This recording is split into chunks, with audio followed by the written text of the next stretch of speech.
শ্রদ্ধেয় দর্শক শ্রোতা, আসসালামু আলাইকুম ওয়া রাহমাতুল্লাহি ওয়া বারাকাতুহু। এবং অন্য ধর্মাবলম্বী ভাই ও বোনেরা, আপনাদের প্রতিও রইল আমার দেশপ্রেমের শুভেচ্ছা, আন্তরিকতা ও ভালোবাসা। সেনানিবাসে ভারতের রয়ের অফিস, এগুলো নিয়ে আমি বিক্ষোভের আয়োজন করেছি। আমি জানি বাংলাদেশের জন্য এটা দুরূহ। ইভেন দেন আমি চিন্তা করি না আমেরিকার মতো জায়গায় থেকেও আমাদের বাংলাদেশের লোকজনের কাছে এটা কতটা দুরূহ এবং অবিশ্বাস্য। নিউ ইয়র্কে ভারতীয় যে কনসুলেট আছে, এই নিউ ইয়র্কের ভারতীয় কনসুলেটের সামনে আমি বিক্ষোভ কর্মসূচির আয়োজন করেছি। ওখানে বিক্ষোভ করব। আমাদের সীমান্ত হত্যা, বাংলাদেশে আমাদের সার্বভৌমত্বের প্রতি হুমকিমূলক আচরণ, আমাদের নির্বাচন ব্যবস্থার ভিতরে তাদের হস্তক্ষেপ এবং বাংলাদেশের গুম খুন হত্যার রাজনীতিতে পিছন থেকে তারা কলকাঠি নাড়ছে, এটা থামানো এবং সীমান্তে ফেলানি হত্যা, প্রতিদিন একের পর এক হত্যা। এবং আমাকে গতকালকে জিজ্ঞাসা করা হয়েছে যে জেকব ভাই, আপনি হঠাৎ করে ইন্ডিয়ান হাই কমিশনের এখানে প্রোগ্রাম করলেন কেন? একটা কারণে, বাংলাদেশে যত প্রকার অনিয়ম আছে, ইলেকশনে বাধা প্রদান, ভোটদানে বাধা প্রদান, গুমের শাসন ব্যবস্থা কায়েম, খুনের শাসন ব্যবস্থা কায়েম, রাজনৈতিক দলগুলোর ভিতরে রয়্যাল লোকজনদেরকে ঢুকাইয়া দেওয়া, সেনানিবাসে রয়্যাল লোকজনদেরকে দিয়ে বোঝাই করে দেয়া, রয়্যাল লোকজনদেরকে দ্বারা সেনাপ্রধানকে সহ অন্যান্য প্রিন্সিপাল স্টাফ অফিসার এবং রাজনীতিবিদদেরকে এর পর এক ব্ল্যাকমেইল করা। আমরা তো গত 54 বছর থেকে দেখতে দেখতে টায়ার্ড হয়ে গেছে। সমস্যা, দেশে বছর কেউ নিয়ে প্রতিবাদ করতে গেলে তাদের উপরে গুম হয়, তাদেরকে খুন করে। যে বিষয়টা আমার কাছে অবাক করা বিষয়, তারা শুনলে অবাক হবে। আমি গত রাতে আমি ঘুমাতে পারি না, যদি আপনারা আমার চোখের দিকে তাকিয়ে টের পান। গত রাতের থেকে আমি একের পর এক খবর পাচ্ছিলাম। ওয়াকার সেনানিবাসে, আপনাদের মনে আছে যে 626 জন অপরাধীদেরকে আটকে রেখেছে সেনানিবাসের ভিতরে? জয় বাংলা বলা সেনাবাহিনীর অনেকগুলো অফিসার আছে যারা আওয়ামী শাসন আমলে, হাসিনা শাসন আমলে অন্যায় ভাবে তাদেরকে, ছাত্রলীগের লোকজনদেরকে, ক্যাডারদেরকে, ভারতীয় নাগরিকদেরকে সেনা অফিসারের খেতাব দিয়ে, তুক্কা দিয়ে তাদেরকে আর্মিতে রিক্রুট করা হয়েছিল। মেজর সাদেকের কথা মনে আছে না? তারা যেভাবে খুনি তৈরি করে, ট্রেনিং দেয়, সেনানিবাসে চাকরির বদলে তারা গুলশান, বনানিয়া বিভিন্ন জায়গায় গিয়ে তারা ট্রেনিং করে কি করে গুম করবে, কি করে খুন করবে, কি করে খুনের রাজত্ব কায়েম। তার যে বড় প্রশ্ন হলো, কার বক্তব্য মানুষ গ্রহণ করেছে? জ্যাকব মিল্টনের বিশ্লেষণে উঠে এসেছে মাঠের ব্যবস্থার ভেতর কৌশলের চিত্র। এক পক্ষ সংগঠিত, আরেক পক্ষ প্রচারণায় এগিয়ে, কিন্তু শেষ পর্যন্ত ফলাফল নির্ধারণ করেছে নীরব ভোটাররা। আমি আইনের রাজত্ব চাই, আমি গণতন্ত্র চাই, কথাগুলোর কথা মনে আছে আপনাদের? ওয়াকার এখন ঠিক সেই একই কাজটা করছে। ওয়াকার কি বলছে? নির্বাচন হতেই হবে। ওয়াকার কি বলছে? ওয়াকার বলছে কোন অবস্থাতে দেশের পরিস্থিতি সংঘাতপূর্ণ পরিস্থিতিতে নেওয়া যাবে না। কোন লোক বলছে? যে লোক খুনিদের আশ্রয় দেয়। কোন লোক বলছে? যে লোক সেনাবাহিনীর যেসব আফসাররা গুম খুন ধর্ষণের সাথে জড়িত ছিল তাদের বিচার হতে দেয়। এখন ইনকিলাব মঞ্চের লোকজনরা যে মুহূর্তে দেখলো জাহাদি হত্যার বিচার তারা করতে দিবে না, যে মুহূর্তে দেখলো ডক্টর মোহাম্মদ ইউনূস অসহায়, যে মুহূর্তে দেখলো আইনমন্ত্রী এ ব্যাপারে সহায়তা করবে না, যে পর্যায়ে তারা দেখলো স্বরাষ্ট্রমন্ত্রী, আর্মির AG, DGFI, NSI, CID, GB এরপর এক এমন ভাবে ষড়যন্ত্র করে যাচ্ছে, এই হত্যার বিচার তারা হতে দেবে না। এ ব্যাপারে ইন্টারন্যাশনাল ইন্টারভেনশনও তারা অ্যালাউ করবে না। যখন এটা তারা টের পায়, তারা চিন্তা করলো রাস্তায় নেয়া ছাড়া তাদের কোনো বিকল্প নাই।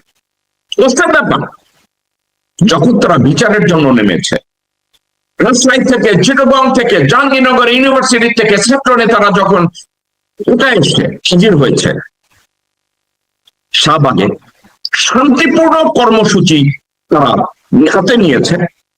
ওয়াকার কি করেছে? এবার আর থেমে থাকে নাই। ওয়াকার চিন্তা করেছে, না আমার খুনিদের আমার যে কোনো মূল্যে রক্ষা করতে হবে।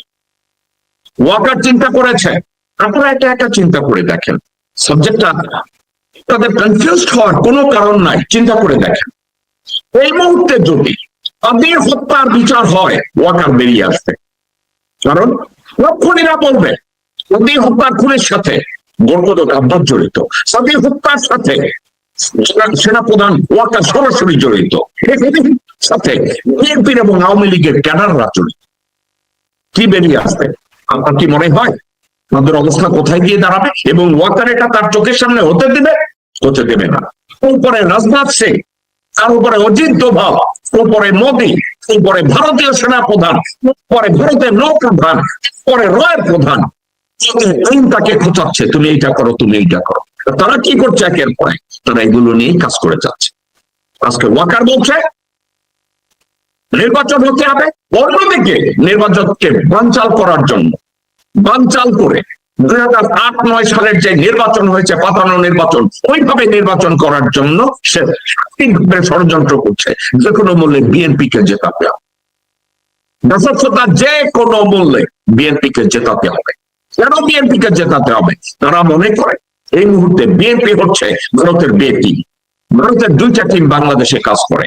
একটা টিম হচ্ছে আওয়ামী লীগ, যারা এখন কল্পিতল্পা সবকিছু সহ এই কিমাগির দলেরা সব ওখানে গিয়ে হাজির হয়েছে ভারতে। আর এখন কিকে লন্ডন থেকে বাংলাদেশে পাঠিয়েছে। ওই খানকি আর একটা খানকি দল তারা নিয়ে তারা ভারতের রাজত্ব এখানে কায়েম করতে পারে। কি আমল কামল কথা একের পর এক কথা বলছে, এর কোন উত্তরও নাই, দক্ষিণও নাই। একটা গাঁজা খোট্টায় একটা নেতাকে তারা লন্ডন থেকে পাঠিয়েছে। আমার ভাবতে লজ্জা লাগে, আমার বলতে এখন আমি লজ্জা বোধ করি যে শেখ রহমান জিয়া সন্তান, আমি বলতে লজ্জা বোধ করি শেখ খালেদা জিয়া সন্তান, আমি বলতে লজ্জা বোধ করি এই লোকটার জন্য আমি এক সময় স্টেট ডিপার্টমেন্টে ঝগড়া করেছি, এই লোকটার জন্য আমি পেন্টাগনে ঝগড়া করেছি, এই লোকটার জন্য জাতিসংঘে আমি ঝগড়া করেছি। একটা অযোগ্য, অথর্ব, দূরদর্শী লন্ডন থেকে চাঁদাবাজি করে, মাগিবাজি করে, মদ খেয়ে নিয়ন্ত্রণে গিয়ে জনগণকে দিয়ে সেখন ভারতের রাজনীতি শুরু করেছে। লন্ডন থেকে বাংলাদেশে গিয়েছে। একবারও শুনেছেন আমি বিডিআর হত্যা বিচার চাই? একবারও বলেছে আমার মাকে বিনা চিকিৎসায় হসপিটালে বসে, পুজোতে বসে ইন্টারন্যাশনালে যাকে খুন করা হয়েছে, ইটস এ জুডিশিয়াল কিলিং। একবারের জন্য বলেছে উনি আমার মায়ের হত্যা বিচার করবো, একটা বারের জন্য বলছে আমি বিডিআর পিলখানা হত্যার বিচার করব, একটা বারের জন্য বলছে সে হেফাজত হত্যাকাণ্ডের বিচার করবে, একটা বারের জন্য বলেছে সে ফেলানি হত্যার জন্য জবাব চায়, সে একটা বারের জন্য বলেছে ভারতের ইন্টারভেনশনে তারা আইসিসি থেকে বাংলাদেশকে দেওয়ার জন্য ষড়যন্ত্র করেছে, আমি এটার প্রতিবাদ করবো। তারেক জন্য তারেক রহমান বলেছে? বলে নাই। তারেক রহমান বলবে? বলবে না। শেখ রহমান এটা বলার মতো যোগ্যতা, সাহস, গুর্দা তার আছে? সেটা নাই। তারেক রহমান জগা খিচুড়ি, ফালতু, আজে বাজে কিছু কথা বলে, আমি যার কোনো উত্তর পাই না, আমি তার দক্ষিণও পাই না, তারা এভাবেই দেখে। সে বলছে দেশে এসে এর কোনো কিছু নাই, তার কাছে জরুরি কি? তার কাছে জরুরি গাছ লাগানো। এই গাছ লাগানো এটা ভণ্ডামি। আপনারা শুনে তার ভণ্ডামিটা কোথায়? 5 বছরে আমরা 50 কোটি গাছ লাগানোর পরিকল্পনা করেছি। 5 বছরে 50 কোটি গাছ লাগালে 1 বছরে লাগাতে হবে 10 কোটিটি গাছ, এবং প্রতি মাসে লাগাতে হবে 83,33,333টি গাছ, এবং একদিনে লাগাতে হবে 2,77,777টি গাছ। 24 ঘন্টা বা রাতে তো আর গাছ লাগানো যাবে না, তাহলে দৈনিক 10 ঘন্টা গাছ লাগাইলে প্রতি ঘন্টায় গাছ লাগাতে হবে 27,777টি গাছ। ঘন্টায় 27,000 গাছ লাগানোটিকে আপনি কিভাবে দেখছেন? Please comments. আপনারা চিন্তা করে দেখেছেন? গাঁজাখুরি কথাবার্তা, হারামজাদা দৌড়তে অনেক বিকাম লিটল কোন জ্ঞান সহ সে একটু কথাবার্তা বলতে পারে, কোন জ্ঞান সহ তার জীবন চালাতে সে পারে। এই লোকটা কি সহজ, প্র্যাগম্যাটিক, ইন্টেলিজেন্ট কোন কনভারসেশন 5 মিনিটের জন্য ধরে রাখতে পারে এই লোকটা?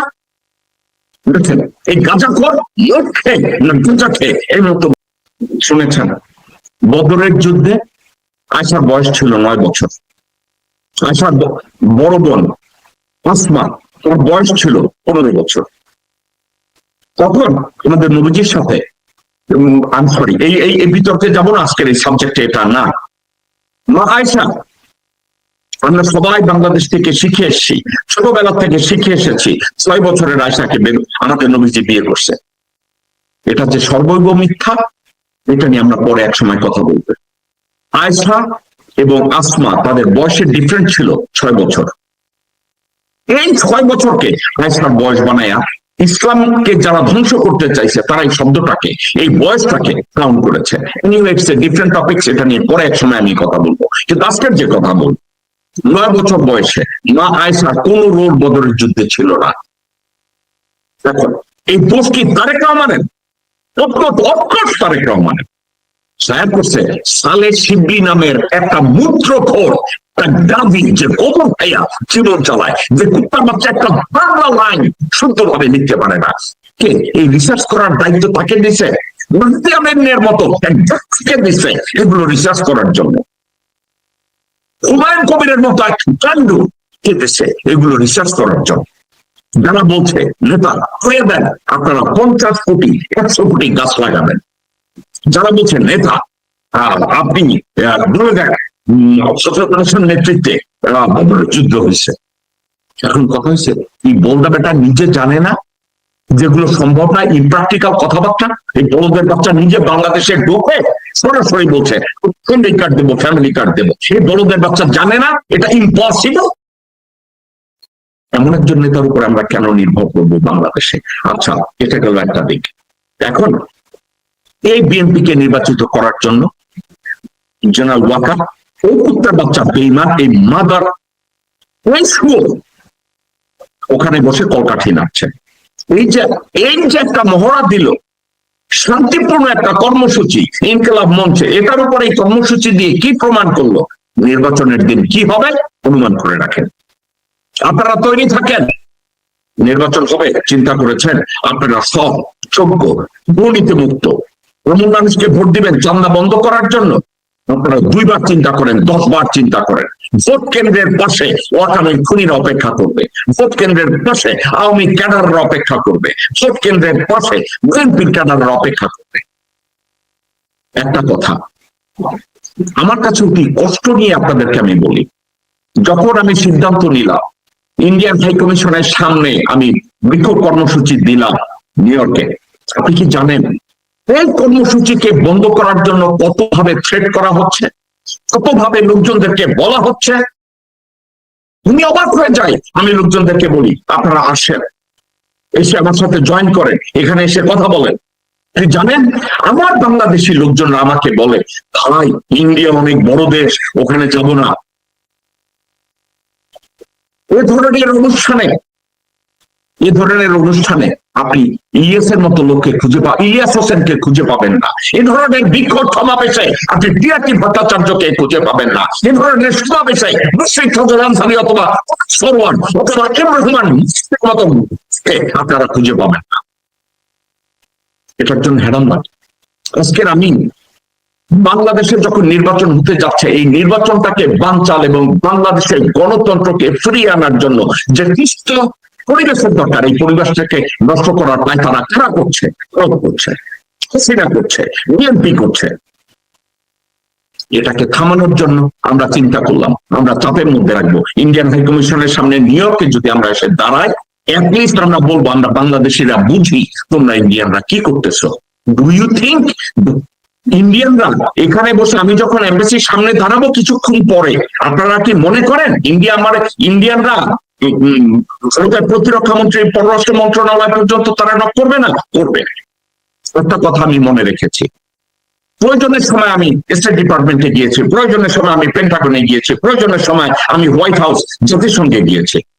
এবার প্রয়োজন ইন্ডিয়ান হাই কমিশন এবং ভারতীয় embassy Washington DC, that is my target. Ultimately এদের মুখোমুখি আমার হতে হবে, মেরে ফেলবে আমাকে সবই। একটা কথা বলি, মৃত্যু নিয়ে 1 সেকেন্ডের পরোয়া আমি করি না। কিন্তু একটা কথা অনেকে বলে জেকব ভাই, আমাকে আমার নিজের অ্যাডভাইজাররা অনেকে বলেছে it's a big risk. Do I think it's a big risk? I don't know. কিন্তু আমার দেশ আমার আগে, যেই দেশে আমার মা বাবার কবর, দাদার কবর, ওই দেশটা আমার আগে। ওই দেশে আমার 20 কোটি মানুষ বসবাস করে, ওই দেশটা আমার আগে, ওই দেশের সার্বভৌমত্ব আমার আগে। আমি আদৌ চিন্তা করি না আজকের বিক্ষোভ কর্মসূচি করব, এখানে কে আসবে কে আসবে না, আইরন গিভে শেষ। আমি কি চিন্তা করলাম, যারা আমার মতো দেশপ্রেমিক তারা আমার পাশে ঠিকই এসে দাঁড়াবে, আমেরিকান যারা আমার শুভাকাঙ্ক্ষী তারা ঠিকই এসে দাঁড়াবে। ফলাফলে ভবিষ্যৎ রাজনীতি সমীকরণ বদলে দিতে পারে। যারা হারল তাদের সতর্কতাবার্তা, যারা জিতলো তাদের জন্য বড় দায়িত্ব। ইনকলাব মঞ্চের এই প্রোগ্রামকে এক নেত্রী আছে, তার নাম বোধহয় জুমা, পুরো নাম আমার মনে নাই, পরে আক্রমণ চালানো হয়েছে। ইউনিভার্সিটি থেকে ছাত্র এসছে, ওর নাম কি আমার মনে নাই, ওর পরে আক্রমণ চালানো হয়েছে। মহিউদ্দিন রনি নামে আর এক নেতার উপরে আক্রমণ চালানো হয়েছে, যাদের উপর আক্রমণ চালানো হয়েছে তারা এখন হসপিটালে চিকিৎসা নিচ্ছে, তারা পুনরায় আবার শাহবাগে ফেরত যাবে। একটা কথা আমি ডক্টর মোহাম্মদ ইউনূস স্যার আপনার দৃষ্টি আকর্ষণ করে বলতে চাই, আপনার একটা পোস্ট আমি দেখেছি, আপনি পোস্টে লিখেছেন তাদের উপরে জল কামান দিয়ে পানি ছেড়ে ওখানে ডিসপার্স করার চেষ্টা করেছে। স্যার প্রথম আলোর রিপোর্টে, আমার দেশ তাদের রিপোর্টে সরাসরি বলেছে ওখানে গ্যাস করা হয়েছে, ওখানে প্রচন্ড ভাবে শান্তিপূর্ণ কর্মসূচিতে অংশগ্রহণকারী লোকজনদের উপরে বেফরক তাদেরকে পিটানো হয়েছে। স্যার আপনি কিভাবে বললেন ওখানে পুলিশ তাদেরকে পিটায় নেয়? স্যার পুলিশ হয়তো তাদেরকে পিটায় নেয়, কিন্তু ওয়াকার যাদেরকে ছেড়ে দিয়েছে পুলিশের সাথে, জনগণের সাথে, আওয়ামী লীগের গুন্ডাদের, বিএনপির গুন্ডাদের এবং খুনিদের যাদেরকে ছেড়ে দিয়েছে তারা যে ওখানে কাজ করে নাই, স্যার আপনি কি ইনভেস্টিগেট করে দেখেছেন? স্যার আপনি অত্যন্ত দায়িত্ববান যোগ্য একজন মানুষ স্যার, কাছ থেকে এই পোস্টটা দেখার পরে আমি একটু বিরক্তি ফিল করেছি। স্যার এই পোস্টটা দেওয়ার আগে আপনার 10 বার চিন্তা করা উচিত ছিল। ওয়াকার ক্যান্টনমেন্ট থেকে খুনিদেরকে ছেড়ে দিয়েছে, ওয়াকার চিন্তা করেছে আমরা ভিপি নূরের উপরে হাত তুলেছি, কোন রকম পার পাইছি, সাদিকে মাইরে ফেলাইছি, এখন পর্যন্ত খুনিকে আমরা ধরতে পারি না, কি আমরা কোনো জায়গায় আটকায় রাখছি, এখন এরা যদি ধরা পড়ে আমি ওয়াকারের মুখোশ তুলে যাবে। স্যার এই দায়িত্ব নিয়ে কেন আপনি ফেসবুকে পোস্ট দিতে গেলেন আপনার আইডি থেকে যে ওখানে শুধু কামান দিয়ে পানি দেওয়া হয়েছে? স্যার ওখানে বাচ্চা কাচ্চাদের উপরে লাঠি চার্জ করা হয়েছে, বাচ্চা কাচ্চাদের উপরে গ্যাস মানে ওটাকে কি বলে গ্যাস ছাড়া হয়েছে। Sir what is this? আপনি কি মনে করেন স্যার আপনাকে আসিফ নজরুল সঠিক তথ্য দেয়? স্যার আপনি কি মনে করেন স্বরাষ্ট্র উপদেষ্টা জেনারেল জাহাঙ্গীর আপনাকে সঠিক তথ্য দেয়? স্যার এরা যদি এই কাজটা করে স্যার তাইলে আপনি কেন এই ধরনের পোস্ট দেন? আপনি কি দায়িত্ব নিয়ে বলতে পারেন ওখানে ইনকলাব মঞ্চের ছেলেমেয়েদের উপরে যেভাবে অত্যাচার করা হয়েছে, যেভাবে জুলুম করা হয়েছে, যেভাবে তাদেরকে মুখে ঠেলে দেওয়া হয়েছে, স্যার আপনি এই দায়িত্বটা কেন নিচ্ছেন? আপনারা সান্ত্বনা দিলেন আগামী রোববার দিন জাতিসংঘে আপনারা লিখবেন ইনভেস্টিগেশনের জন্য। স্যার এগুলো কি করছেন স্যার? এগুলো এই আইওয়ার স্যার ছেলেদের এই ছেলেপেলেগুলোর সাথে করেন না, এই জন্য জীবন দেয় না স্যার। স্যার আপনি এই ধরনের মানুষ না, আপনাকে কি আবার ব্ল্যাকমেল করা শুরু করেছে তারা? কি হয়েছে স্যার? এই পোস্ট দেখে আমি হতাশ। এই ধরনের পোস্ট আপনার কাছ থেকে আমি আশা করি না, যেখানে প্রত্যেকটা মানুষ রাস্তাঘাটে এই শান্তিপূর্ণ কর্মসূচিতে দেখেছে ওরা কোনো ভায়োলেন্স করে নাই, ওরা একটা শান্তিপূর্ণ কর্মসূচি দিতে গেছে একটা নন ভায়োলেন্ট মুভমেন্টের উপরে। ওয়াকারের এই কাহিনী, এই শুয়ারের বাচ্চা, এই বেশ্যার বাচ্চা তার খুনিদেরকে লীলায় দিছে, আর স্যার আপনি সেটার সাফাই দিতেছেন? That's not good sir. এক সেকেন্ড দর্শক শ্রোতা, এক সেকেন্ড।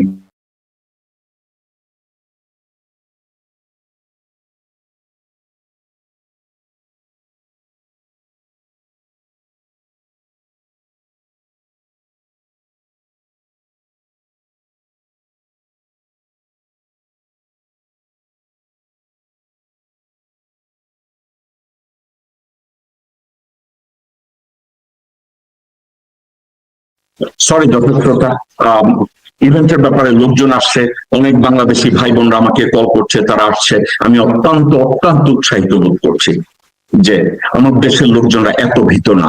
আমার দেশের যারা সাহসী যোদ্ধা তারা ঠিকই এসে আমার পাশে দাঁড়িয়ে যাবে, হোক না 2 জন, হোক না 10 জন, হোক 5 জন, আমি তারপরে গর্বিত আমার দেশের কিছু মানুষ দাঁড়ায় যাবে। ওকে, যে কথাটা আমি আপনাদেরকে বলছিলাম, ওয়াকারের স্পেসিফিক তার হলো তাদেরকে তারা খুন করেছে, এটাকে হজম করতে হবে, কারণ এটাকে যদি হজম করতে সে না পারে, ওয়াকারের পজিশন, চুপ্পুর পজিশন, তারা কোথায় যাবে? ওয়াকার এবং চুপ্পু যে একই সূত্রে গাথা, এর প্রমাণ কি আপনাদের আর বাকি আছে? জামাতের আমিরের টুইটার অ্যাকাউন্ট হ্যাক করার জন্য তৈরি হয় বঙ্গভবন থেকে, কে পুলিশ তাকে ডিবি অফিস ধরে নিছে, সরওয়ার আলমকে ধরে নিছে, কি হয়েছে তার? কিছু পাইছেন? ইনভেস্টিগেশন রিপোর্ট দিবে, কে ধরনের কাজ করতে, কারা কনস্পাইরেসি করছে, এটা বলবে সে? দেখবেন সে বলবে, হয়তো তাকে মেরেও ফেলবে, খবর থাকবে না। আপনারা জানবেন? I don't think so.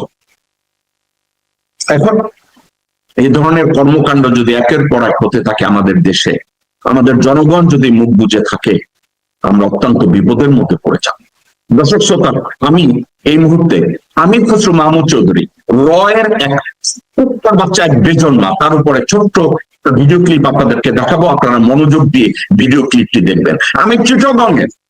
আমি চিটাগংয়ের ভোটারদের দৃষ্টি আকর্ষণ করে বলছি, বিএনপি নেতৃবৃন্দ আপনাদের দৃষ্টি আকর্ষণ করে বলছি, এই ভিডিওটির প্রতিটি শব্দ আপনারা মনোযোগ সহকারে দেখবেন। ভোট দেওয়ার আগে, সমর্থন দেওয়ার আগে আমাকে গালি। দর্শক শ্রোতা, এই লোকটা ওই যে বলছে না, হাসিনা শাসনামলে তাকে গ্রেফতার করা হয়েছিল এক সিপাহী হত্যার সাথে, অন্য কোনো মার্ডার কেসে বা কোনো কিছুতে, এগুলো সব ছিল আইওয়াস। হাসিনার সাথে তিনি প্ল্যান করলেন, মূলত তার পুরো দুর্নীতির কথা হাসিনা জানতো।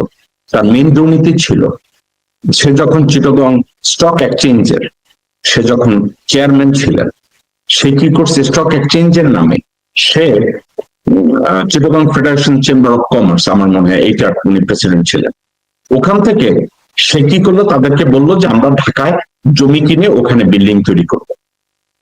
তো Chittagong federation chamber and commerce and industries ওখানে পয়সা সে চুরি করলো, চুরি করে ওই পয়সা দিয়ে ওখানে জমি কিনলো। জমি কেনার সময় সে কি করলো, এই জমিটা চিটাগং ফেডারেশন চেম্বার অ্যান্ড কমার্সের নামে না কিনে উনি নিজের নামে কিনে ফেললেন। এরা যে আমি বুঝি না ভাই। একটা কথা আমি মাঝে মাঝে চিন্তা করি, এটা বাংলাদেশের সহজাত প্রবৃত্তি।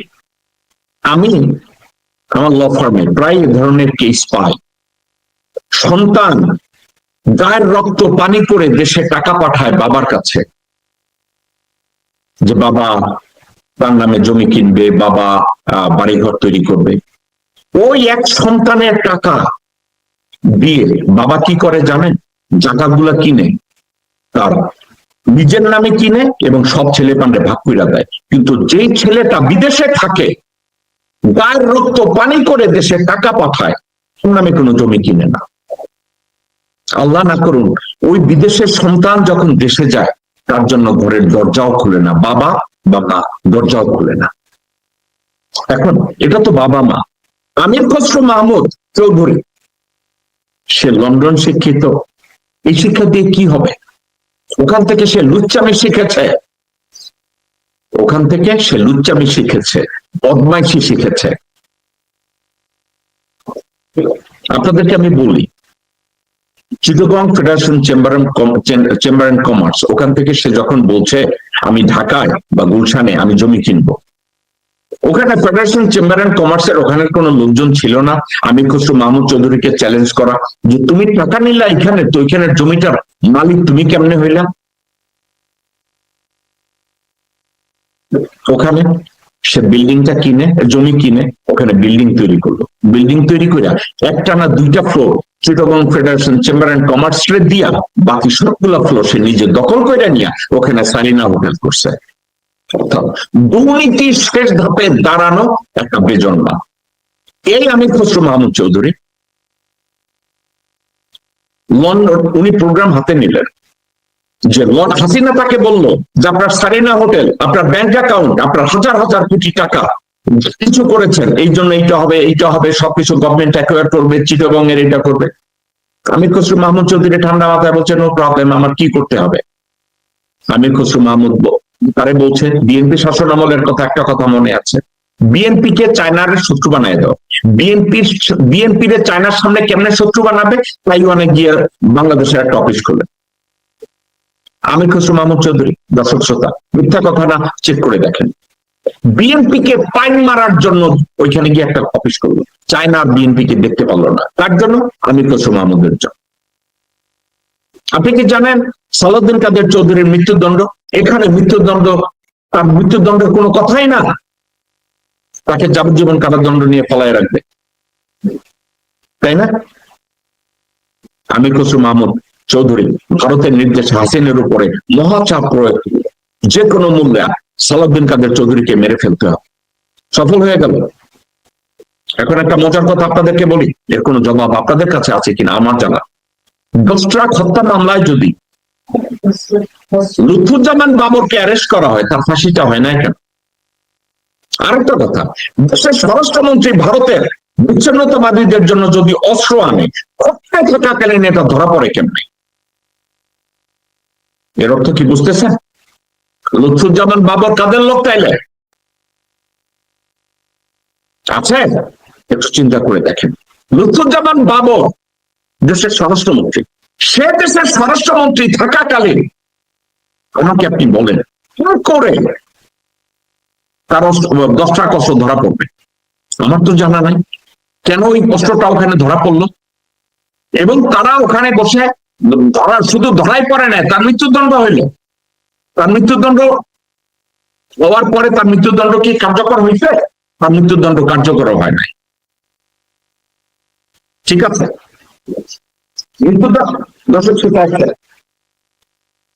তার মৃত্যুদণ্ড কার্যকর হয় নাই, এখন সে নির্বাচন করতেছে, কত সুন্দর কৌশল করে তার বৌর সে ইলেকশনে দাঁড় করে, সেও দাঁড় করে। অনেকে বলে আরে বাবারে বাবা, লুৎফুজ্জামান বাবর হচ্ছে অ্যান্টি ইন্ডিয়ান সবকিছু, এত ভালো একজন লোক, আমি জানি তার ফ্যামিলি ভালো, শিক্ষিত ফ্যামিলি। সবশেষে একটা কথাই বলা যায়, এই নির্বাচন কেবল স্মরণ নির্ধারণ করেছে জনমতের দিক। এখান দেখার বিষয় যে এরা কতটা প্রতিশ্রুতি রক্ষা করতে পারে, আর পরাজয়ীরা কিভাবে দ্রুত ঘিরে দাঁড়াতে পারে। কোন খবর আছে? গ্রেনেড হামলা হয়েছে, হাসিনা নিজে ওই গ্রেনেড হামলা করাইছে, কি বিএনপি? এনে বিএনপি ভাষে কেমনে? এর অর্থ কি? বিএনপির ভিতরে ভারতের রয়্যাল লোকজনরা আনাচে কানাচে বসে আছে। খবরটা কি জানেন? বিএনপি যখন ক্ষমতায় ছিল, খালেদা জিয়ার বিরুদ্ধে, তারেক রহমানের বিরুদ্ধে ভারতের খবর দিত কে? আমির খসরু মাহমুদ। কে খবর দিত? আব্দুল আউয়াল মিন্টু। কে খবর দিত? আসলাম চৌধুরী। খবর দিত সালাউদ্দিন। কে খবর দিত? লুৎফুজ্জামান বাবর। এরা একত্রে খালেদা জিয়া কি করতো? ভারতে খবর দিত। তারেক রহমান কোথায় নাগিদের নিয়ে শুয়ে থাকতো? ভারতে খবর দিত। ভিডিও করে পাঠাইতো তারেক রহমানের। গিয়াসউদ্দিন আল মামুন একত্র হয়ে কাজ করছে। আমরা এক সময় মনে করতাম না, আমি জেকব মিল্টন বলদের মতো মনে করতাম ইসলাম চৌধুরী মজলুম। আমি মনে করতাম ইসলাম চৌধুরী মজলুম, হ্যাঁ আসলাম চৌধুরী মজলুম আমি মনে করতাম। এই আসলাম চৌধুরীর জন্য আমি কি করেছি? বাংলাদেশে যখন মেহেদী সাফাদির নামও শুনে নাই, আসলাম চৌধুরীকে গ্রেফতার করা হলো মেহেদী সাফাদির সাথে একত্রে, সে মিটিং করছে। দিনকে দিন এই আন্দোলনের পরে একটা পর্যায়ে আমি টের পাইলাম মেহেদী সাফাদি কোনো মোসাদের লোক না। মেহেদী সাফাদি হচ্ছে হিন্দু বৌদ্ধ খ্রিস্টান ঐক্য পরিষদ রয়ের একটা এন্টিটির অ্যাডভাইজার এবং কনসালটেন্ট হলো মেহেদী সাফাদি। এবং এই হিন্দু বৌদ্ধ খ্রিস্টান ঐক্য পরিষদ যারা বিজেপিকে সাপোর্ট করে, তাদের একটা এক্সটার্নাল এনভয় হিসাবে মেহেদী সাফাদি কাজ করছে। মেহেদী সাফাদির সাথে কে কাজ করছে? আসলাম চৌধুরী। 1700 কোটি টাকা সে মাইরা দিছে লোন নিয়ে। 1700 কোটি টাকা মাইরা দেওয়ার পরে এই খানকির ছেলে কি বলে শুনেন। এখনো বলছি, ত্রয়োদশ সংসদ নির্বাচন আসলাম চৌধুরী যদি প্রতিদ্বন্দ্বিতা না করে বা প্রতিযোগী হিসেবে না টিকে, তাহলে এই নির্বাচন হবে না। এই নির্বাচন হবে না আসলাম চৌধুরী যদি নির্বাচনে টিকে থাকতে না পারে। এটাই আপনাদের জন্য আজকের সবচেয়ে বড় মেসেজ। শুনেছেন এই খানকির ছেলের কথা? এই খানকির ছেলে রয়ের অপারেটিভ হয়ে কাজ শুরু করছে, তারেক রহমানকে বলদ বানাইছে। তারেক রহমান কোন জায়গায় মাগিবাজি করছে, কোন জায়গায় চাঁদাবাজি করছে, কোন জায়গায় ধর্ষণ করছে, সব রেকর্ড এই খানকির ছেলে ওইখানে দিয়ে দিচ্ছে। এখন খানকির ছেলে বলে সে নাকি নির্বাচনে না দাঁড়াইলে বাংলাদেশের নির্বাচন হবে না। তাকে সাপোর্ট করতে বলবেন? আজকের আমার নিজের আঙ্গুল আমার নিজের কামড়াতে ইচ্ছা করে। এই খানকির ছেলের জন্য আমি কংগ্রেসে গিয়েছি, এই খানকির ছেলের জন্য হাসিনার আমলে আমি সিনেটে গেছি, এই খানকির ছেলের জন্য স্টেট ডিপার্টমেন্টে গেছি, এই খানকির ছেলের জন্য আমি জাতিসংঘে গেছি। দর্শক শ্রোতা, বেঈমানি, সন্নামি, মুনাফিকি, ফাঁসাকি এরও একটা সীমা থাকে, কিন্তু এদের কোনো সীমা নাই। নির্বাচন কমিশন কার বল ছেড়ছে? নির্বাচন কমিশনকে কি ডক্টর মোহাম্মদ ইউনূস নিয়ন্ত্রণ করেন না ওয়াকার নিয়ন্ত্রণ করেন? বিদেশি নাগরিকগুলো একের পর এক নির্বাচনে ক্যান্ডিডেট হয়, অথচ নির্বাচন কমিশন এটা নিয়ে কোনো মুখ খুলে না। আব্দুল আওয়াল মিন্টু এই খানকির ছেলে, আমেরিকান নাগরিক, এই খানকির ছেলে ক্যালিফোর্নিয়া গিয়ে বেশ্যা নিয়ে শুয়ে থাকে, এই খানকির ছেলে বাংলাদেশের বিরুদ্ধে গিয়ে ভারতের পক্ষে গিয়ে বিভিন্ন জায়গায় লবি করে। এই খানকির ছেলে ক্যান্ডিডেট লাভ করে, বেশ্যা আমেরিকান নাগরিক সেখানে গিয়ে নির্বাচন করে। লন্ডনের নাগরিক তারেক রহমান, মালেক, কয়সর, ইত্যাদি এরা দেশে গিয়ে নির্বাচন করে। কোথায় যাবে? ঢাকা 11 না 17 আসন, 11 আসনের ক্যান্ডিডেট কাইও, এমএ কাইও, এই সোনা বাচ্চা অন্য এক জায়গায় আনুয়াতুর সিরে যাবে। এত ঋণ খেলাপি কোথায় পাবে? তাদেরকে দিয়ে নির্বাচন করাচ্ছে। যাই হোক দর্শক শ্রোতা, আজকে নিউ ইয়র্কের আর এক ভণ্ড বাংলাদেশে নির্বাচন করতে গেছে চাঁদপুরের কচুয়ানা কোন একটা জায়গায়। এই গান্ডু আমি নিউ ইয়র্কে বসে দেখেছি এবং এই গান্ডুর কথাবার্তা শুনেন। আমি এমপি ঘোষিত হই 12 তারিখ রাত 12:01 আর মাদক থাকবে না।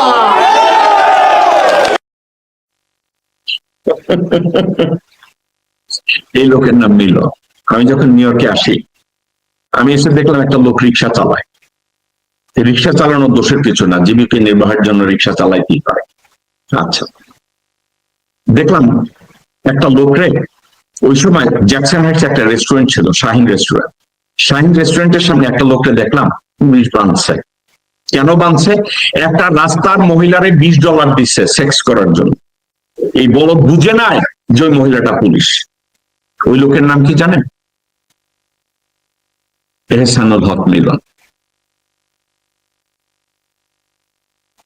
সে বলছে ওখানে মাদক থাকবে না। নিউ ইয়র্কে বসে মদ, গাঞ্জা, হেরোইন, মারিওয়ানা এর ভিতরে ডুবে থাকতো। আরো করত কোন কোন স্টেটে কমিটি বাণিজ্য, কোথায় চাঁদাবাজি, কোথায় দখলবাজি, কোথাও তকবিরবাজি। কন্টিনিউয়াসলি এর একজন আরেকজন লোক ছিল ফরুক বক চৌধুরী সিলেটের। এমন কোন আকাম নাই যে করে নাই।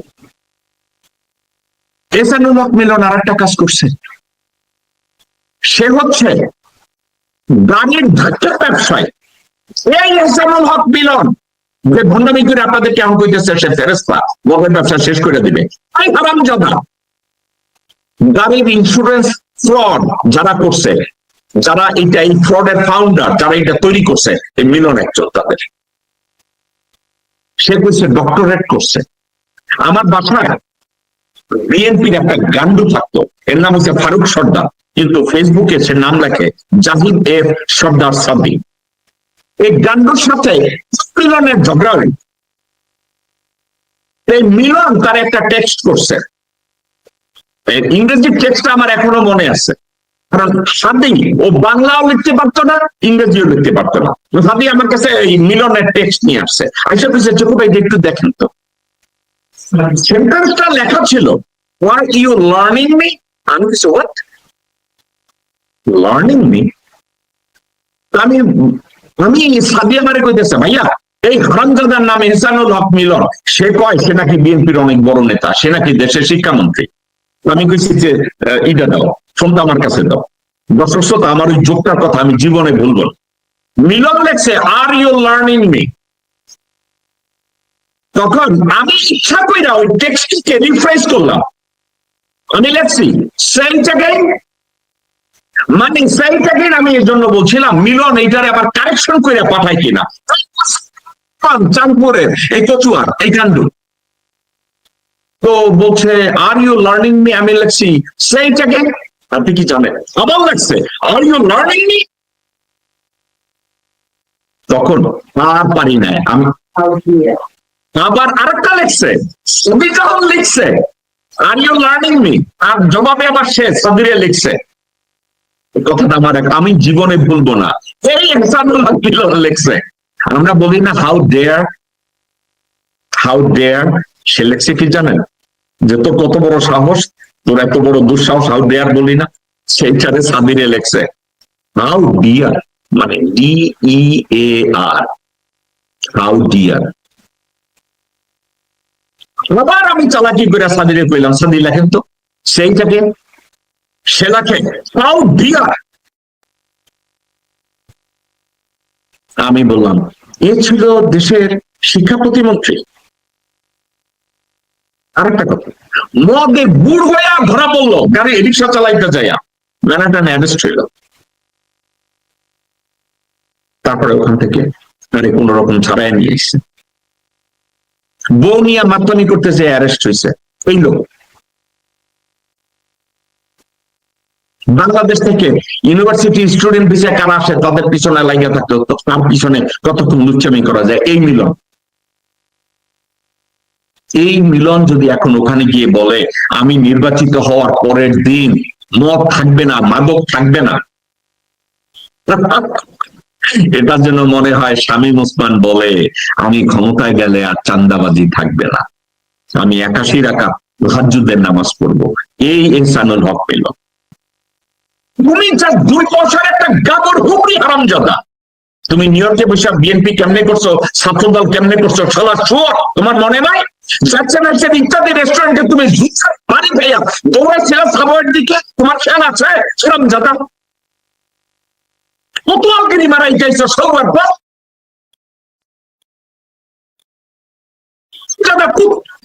ইত্যাদি রেস্টুরেন্টে মাই খেয়ে তুই সাবওয়ের দিকে দৌড়াইলি, 2 মিনিট টিকতে পারলি না।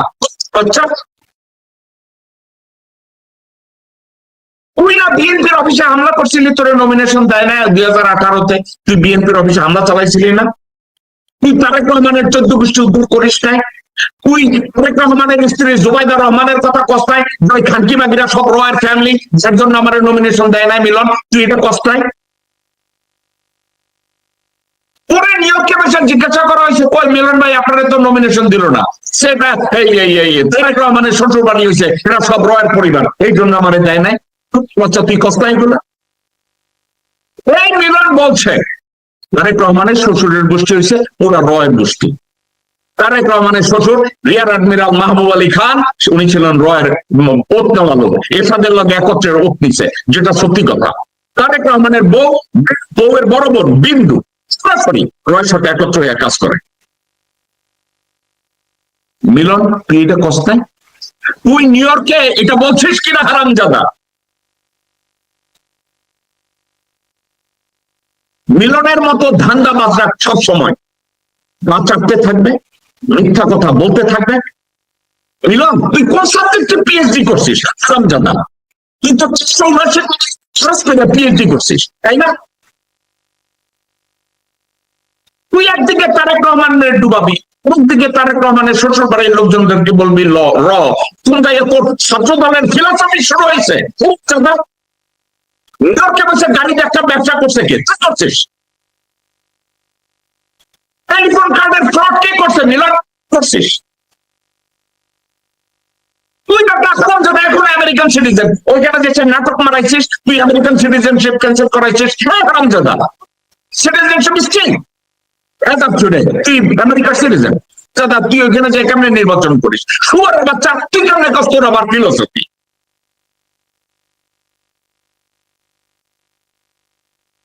দর্শক শ্রোতা, এই ছিল আমাদের সব। আমার জন্য দোয়া করবেন, আমি একটু পরেই আমি ইন্ডিয়ান হাই কমিশনের সামনে যাব। আমি জানি না ওখানে বসে আমরা লাইভ করতে পারবো কিনা, যদি লাইভ করতে পারি তাহলে হয়তো লাইভে আমাদের ওখানে বিক্ষোভের কর্মসূচিটা আপনাদেরকে দেখানোর সুযোগ হবে। বাট ডেফিনেটলি তারা আমাদের চ্যানেলের উপরে এবং আমার ফেসবুকে যতগুলো পেজ আছে আমাদের এগুলোর উপরে নজর রাখুন। আমরা আজকের ইন্ডিয়ান হাই কমিশনের সামনে যে বিষয়গুলো নিয়ে কথা বলবো ভবিষ্যতে এগুলো আপনাদের সামনে আমরা ঠিকই প্রচার করতেছি এবং আপনাদেরকে জানাবো। একটা কথা আপনাদেরকে আমি বলে রাখি, কোন বিষয় নিয়ে চুপ থাকার অর্থ হচ্ছে একটা অপরাধকে মেনে নেয়া। কোন বিষয় নিয়ে প্রতিবাদ না করার অর্থ হচ্ছে একটা ভণ্ডামিকে প্রশ্রয় দেওয়া। যে কোনো অন্যায়কে, অবিচারকে, অনিয়মকে মেনে নেয়ার অর্থ হচ্ছে দেশটাকে রসতলে ঢুকানোর জন্য আপনি নিজে সহায়তা করছেন। আজকে আমি যদি চিন্তা করি আমেরিকার মতো জায়গায় থেকে প্রতিবাদ করতে হবে, এবং প্রতিবাদটা কাদের বিরুদ্ধে করব? ভারতীয় আগ্রাসনের বিরুদ্ধে করব, সৌদি হত্যার বিচারের জন্য আমরা প্রতিবাদ করব, সৌদি হত্যার দাবিতে আমরা প্রতিরোধ করব, দেন আমাদের সবার উচিত কাঁধে কাঁধ মিলিয়ে এই বিক্ষোভে অংশ নেয়া। আপনাদেরকে সবাইকে ইনভাইট করব, আসুন আমার সাথে জয়েন করুন। এখন বাজে 12:46। আজকে শুক্রবার, আমরা জানি জুমার নামাজ পড়বেন। এখানে নামাজের ব্যবস্থা আছে, নামাজের ব্যবস্থা করা হয়েছে, এবং 2টার সময় আমি আমার লয়ারদের নিয়ে, আমেরিকানদের নিয়ে আমি ওখানে হাজির হব। আপনারা যদি আসেন আপনাদের সাথে আমার দেখা হবে। দূষকতা বিরক্তিতে আমি ভরপুর হয়ে যাই, অনিয়মের কথা একের পর এক আপনাদের সামনে তুলে ধরার চেষ্টা করি, কিন্তু এটা সেটা আমি একা তুলে ধরলে হবে না, তাদেরকেও এগুলো নিয়ে কথা বলতে হবে। আমার সাথে যারাই বলে ভাই আপনার শো দেখি, ভাই আপনার শো আমরা পছন্দ করি, আপনি কি জানেন আমি তাদেরকে কি বলি? আমি বলছি ভাই আমার প্রশংসা বাদ দেন, আপনারা নিজেরা কথা বলা শুরু করেন। কারণ একজন প্রতিবাদী দ্বারা হবে না একটা দেশকে রক্ষা করা, হাজারো প্রতিবাদী মানুষ লাগবে, হাজারো জেকব লাগবে। এটা নিয়ে কথা বলতে গেলে সবাইকে সচেতন হতে হবে।